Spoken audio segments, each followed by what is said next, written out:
सभी महानुभावों को सादर जय जिनेन्द्र।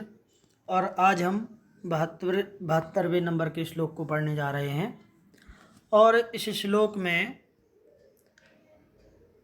ये बताया गया है कि महाव्रत होता क्या है। पिछले श्लोकों में हम 2-3 बार ऐसा पढ़ चुके हैं कि अप्रत्यख्यानावरण और प्रत्यख्यानावरण कषाय का जब मंदतर उदय होता है तो उनको उपचार से अणुवृत्ति को भी क्या महाव्रत की संज्ञा दे दी जाती है, लेकिन उपचार से दी जाती है। तो यहाँ पर प्रश्न ये होता है कि उपचार से संज्ञा क्यों दी जाती है, साक्षात महाव्रत क्यों नहीं कहा जाता। तो यहाँ पर स्पष्टीकरण करते हुए आचार्य श्री ये बताते हैं कि महाव्रत होता क्या है। तो महाव्रत की परिभाषा इस श्लोक में बताई गई है। सीधा सा मतलब ये है कि महाव्रत क्या होता है। जब हम महाव्रत की सही परिभाषा समझ जाएंगे तब हमें ये भी समझ में आ जाएगा कि अणुव्रति को साक्षात महाव्रति क्यों नहीं कहा जाता, उनको उपचार से क्यों कहा जाता है। तो चलिए इस श्लोक को पढ़ते हैं, समझते हैं। उच्चारण कर लें पहले। पंचानाम पापानाम हिंसादीनां मनोवचः कायैः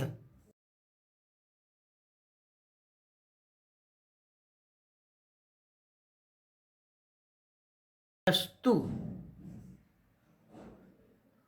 कृतकारितानुमोदैस्त्यागस्तु महाव्रतं महताम्। पूरा पढ़ लें एक बार। पंचानां पापानां हिंसादीनां मनोवचः कायैः कृतकारितानुमोदैस्त्यागस्तु महाव्रतं महताम्। ठीक है, बिल्कुल सरल सा श्लोक है और बिल्कुल संक्षेप में शॉर्ट एंड स्वीट तरीके से उन्होंने महाव्रत की परिभाषा बताई है। आचार्य श्री ने कहते हैं कि पंचानाम पापानाम, 5 पापों का, ठीक है, षष्ठी विभक्ति है दोनों शब्दों में, षष्ठी बहुवचन। पंचानाम पापानाम, 5 पापों का। कौन से 5 पाप? हिंसादीनाम, हिंसादि जो 5 पाप हैं, हिंसा, असत्य, चोरी, कुशील और परिग्रह, जो 5 पाप हैं इनका, तो हिंसादि 5 पापों का ये अर्थ निकलेगा। मनोवचः कायई है, मन वचन और काय के द्वारा, मन से, वचन से और काय से। और कृतकारितानुमोदई है, ये सा का विसर्ग हो जाएगा, तो कृतकारित और अनुमोदना के द्वारा। त्यागस्तु, त्यागः, त्याग है जो, उसको महाव्रतम महताम, उसको महाव्रत कहते हैं। किसके? महताम अर्थात महापुरुषों के, महापुरुषों का वह महाव्रत कहलाता है। अर्थात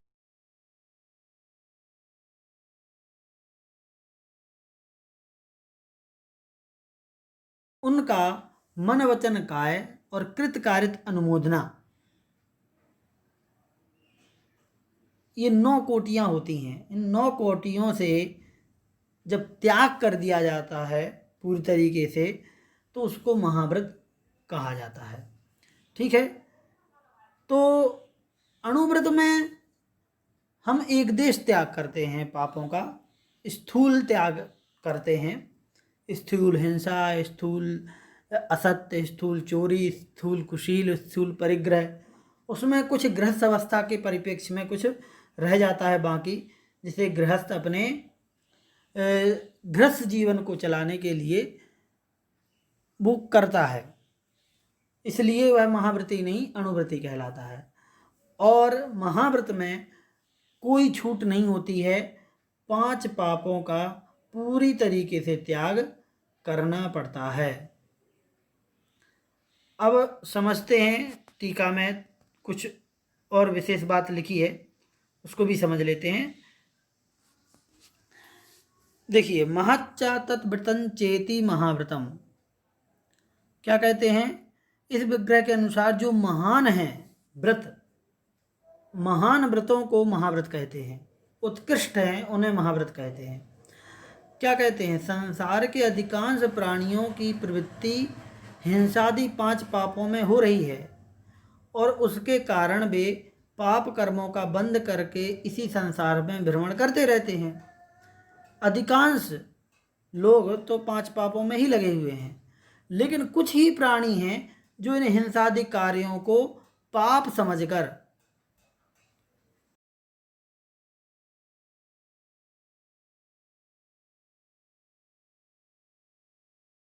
मैक्सिमम लोग तो 99% और 0.99% लोग तो 5 पापों में लगे हुए हैं, लेकिन 0.01% लोग होते हैं जो इन पापों को पाप समझकर, इन कार्यों को पाप समझ करके उनको छोड़ने का प्रयास करते हैं। तो त्याग करने वाले उन पुरुषों को आचार्यों ने महान संज्ञा दी है। वो महान है व्यक्ति जिन्होंने इनका त्याग किया, इसीलिए मुनिराज को महाराज कहने लगे हैं हम लोग, है ना। ये महाराज शब्द अभी का आया हुआ है, पहले तो सिर्फ मुनि कहलाते थे, अब हम महाराज लगाने लगे। विद्यासागर जी महाराज हैं, सुधासागर जी महाराज, तो ये महाराज शब्द अब हो गया है, पहले तो मुनि ही हैं, मुनि तो सारे हैं, लेकिन महान शब्द जोड़ दिया। और दूसरा, व्रतों में भी देखो इनके इस कार्य को महाव्रत नाम दिया है। जो वो त्याग रूप कार्य कर रहे हैं वो महाव्रत है। देखो, त्याग करने को तो केवल व्रत कहते हैं, 5 पापों से विरति को व्रत कहते हैं। व्रत मतलब छूटना। कहाँ से छूटना? 5 पापों से। तो महाशब्द क्यों जोड़ा? तो महाशब्द इसलिए जोड़ा क्योंकि ये व्रत छोटे मोटे नहीं हैं, ये महान हैं। उस महानता को दिखाने के लिए उस व्रत शब्द में महाशब्द जोड़ा, जिससे कि ये पता चले कि यह व्रत जो लिया है ना, ये छोटा मोटा नहीं है, ये महान व्रत है। इसलिए यहाँ पर भी स्पष्ट लिखा है टीका में कि यह कार्य जो है वह महान कार्य होता है, इसलिए उसको महाव्रत नाम दिया जाता है।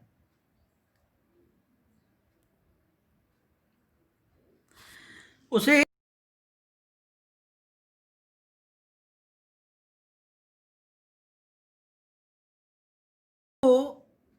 पाप स्वयं किया जाता है उसे कृत कहते हैं, जो दूसरों से कराया जाता है उसे कारित कहते हैं, और किसी के करने पर जिसकी प्रशंसा, ये हम पहले बता चुके हैं, की जाती है उसे अनुमोदित कहते हैं। कृत, कारित और अनुमोदना, ठीक है। स्वयं करना कृत, करवाना कारित, और प्रशंसा करना या उनकी शाबाशी देना या उसको एप्रिसिएट करना, प्रेरणा देना, ये सब अनुमोदना में आएगा।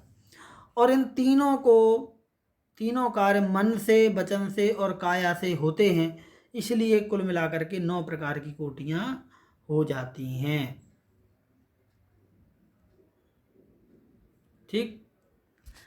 और इन 9 कोटियों से हिंसादि पापों का परित्याग कर देना ही महाव्रत कहलाता है। तो महाव्रतों के नाम भी स्पष्ट लिखे हुए हैं: अहिंसा महाव्रत, सत्य महाव्रत, अचौर्य, ब्रह्मचर्य और परिग्रह त्याग महाव्रत, या फिर अपरिग्रह महाव्रत, ठीक है। 5 प्रकार का महाव्रत हो गया।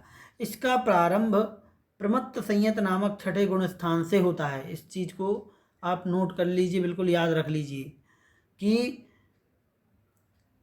ये जो महाव्रत है इसका प्रारंभ कहाँ से होता है? प्रमत्त संयत नामक छठवें गुण स्थान से। छठवें गुण स्थान का नाम है प्रमत्त संयम या प्रमत्त संयत, ठीक है।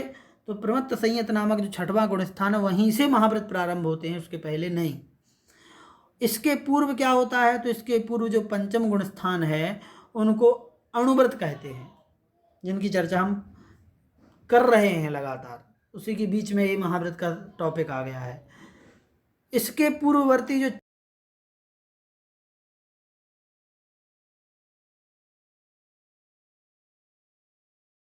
गुण स्थान वाला सम्यक दृष्टि तो होता है, लेकिन व्रती नहीं होता, तो वो अव्रती है, अर्थात इनमें कोई व्रत नहीं होता। यद्यपि देखो, यही बात जो जिसके विषय पे चर्चा चल रही है वही यहाँ पर अंतिम में रिपीट कर रहे हैं कि चूंकि अप्रत्यख्यानावरण और प्रत्याख्यानावरण कषाय का मंद उदय होने से किन्हीं जीवों के अणुव्रतों और महाव्रतों का आचरण होने लगता है, पर करणानुयोग उन्हें अणुव्रत और महाव्रत नहीं मानता।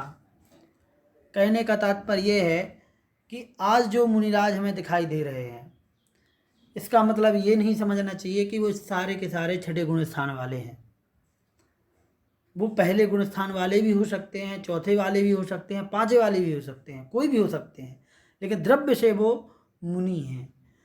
तो फिर ये कई बार मन में प्रश्न आने लगता है कि भाई जब वो जिन्होंने 28 मूल गुणों को धारण किया है, 28 मूल गुणों का पालन कर रहे हैं, घर त्याग चुके हैं, जब वो मिथ्या दृष्टि होंगे तो फिर हम तो सम्यक दृष्टि हो ही नहीं सकते घर में बैठे हुए। तो ये एक संशय होता है कि फिर वो इतने कठोर व्रत क्यों लेगा व्यक्ति, यदि वो मिथ्या दृष्टि है, क्योंकि मिथ्या दृष्टि के तो व्रत लेने के भाव हो ही नहीं सकते।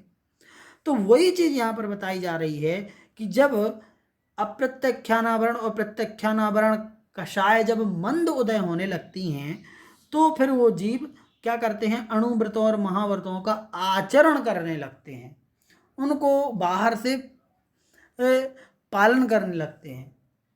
तो